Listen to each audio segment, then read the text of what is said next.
The Civil Rights Act of 1964 was and still is a major piece of congressional legislation. This law would change America as people knew it in the 1960s. During the 1960s, America was a country divided. The Jim Crow laws were enacted between 1875 until 1965, which presented separate but equal rights in the South. They segregated all public places by color of skin.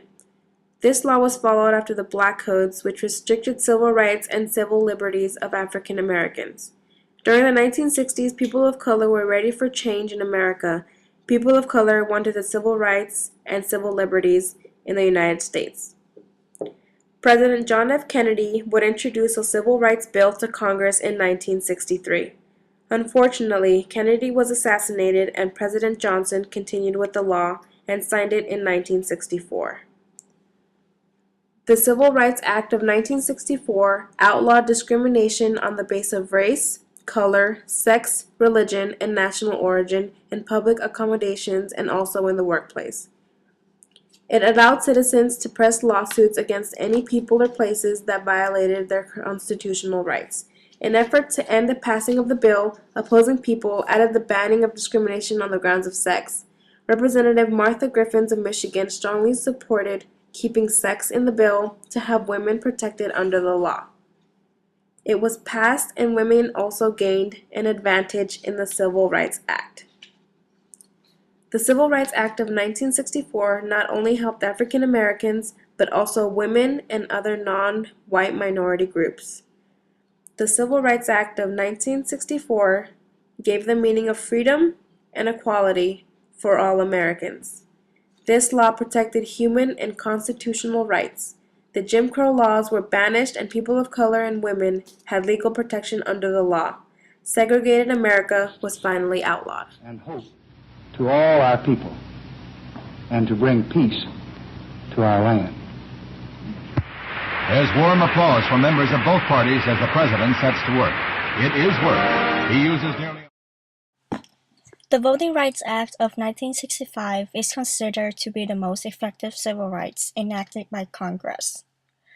First, the Voting Rights Act was introduced in the House of Representatives as H.R. 6400, and the House debated the bills more slowly than the Senate.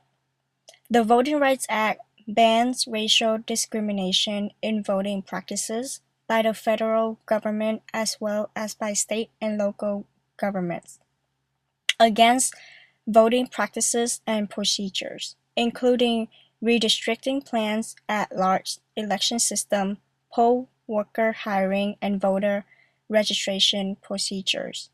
Prohibit not only election-related practices and procedures that are intended to be racially discriminatory.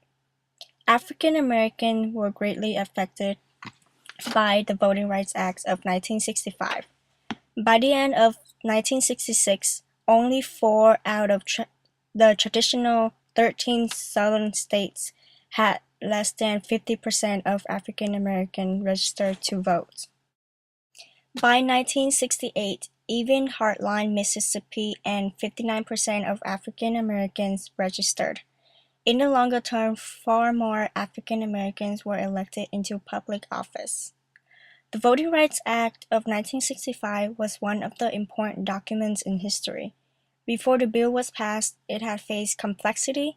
However, once the bill was passed, many Americans of different ethnic groups were allowed to vote.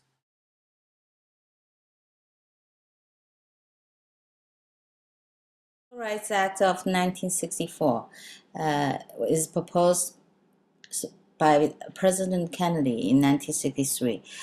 The House Judiciary Committee amended the bill and broadened the scope of protection.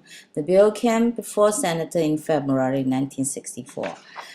The Senate began to debate on the bill. After a 54 days filibuster of the legislation, a bipartisan group of senators introduced a compromise bill. The legislation had enough Senate support.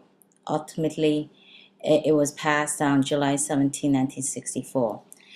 The House voted to adapt the Senate to pass legislation, and President Johnson signed the bill into law that very afternoon. The provision of this Civil Rights Act forbid discrimination on the basis of sex as well as race in hiring, promoting, and firing. The word sex was added at the last moment. This is generally perceived as having granted women more freedom in workplace and a right to expect equal treatment. The Voting Rights Act of 1965 it's in the early 1960s, very few African American and Souths were allowed to vote. Southern states used literature tests and physical and economic coercion to prevent African Americans from registering to vote. The civil rights leaders organized public protests and vote registration drives, but met intense resistance from local authorities. The Selman violence galvanized voting rights supports in Congress. President Lyndon Johnson responds by introducing the Voting Rights Act. Congress based its authority to regulate voting practice on the 15th Amendment to the U.S. Constitution, which gives all citizens the right to vote, regardless of race, color, and previous condition of servitude. The U.S. Supreme Court upheld constitutionality of the right, despite the fact that the law was challenged by the southern states as a dangerous attack on the states' right. Nearly 100 years after the Emancipation Proclamation, civil rights activists used nonviolent protests and civil disobedience to bring about change, and the federal government made legislative headway with initiatives such as the Voting Rights Act of 1965 and the Civil Rights Act of 1964.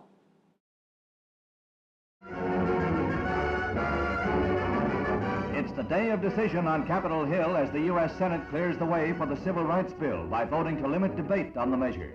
GOP leader Everett Dirksen left and Democratic whip Hubert Humphrey mustered 4 votes more than The effects of the Civil Rights Act and the Voting Rights Act.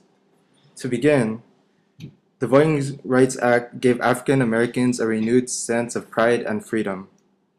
The very next day after the passing of the act, structures and signs that segregated the colored from the whites were taken down and gave African Americans the ability to cohabitate with the white. Because of the ability to live side by side with the white, the federal government and local authorities took a much greater role in monitoring school integration and prosecuting racial motivated crimes, aka hate crimes. African Americans were now able to go to school with white people and gave them the ability to pursue higher education and gave them the ability to succeed because of their education.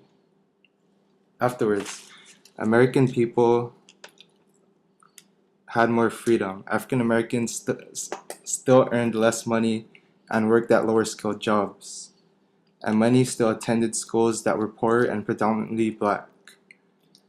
The Civil Rights Act gave fuel to other ethnic cultures to get civil rights or equal opportunities. Also, the civil rights movement also fueled the equality of women and led to more women's rights. Overall, America was transforming into one of the most culturally diverse countries in the world, and freedom was the reason.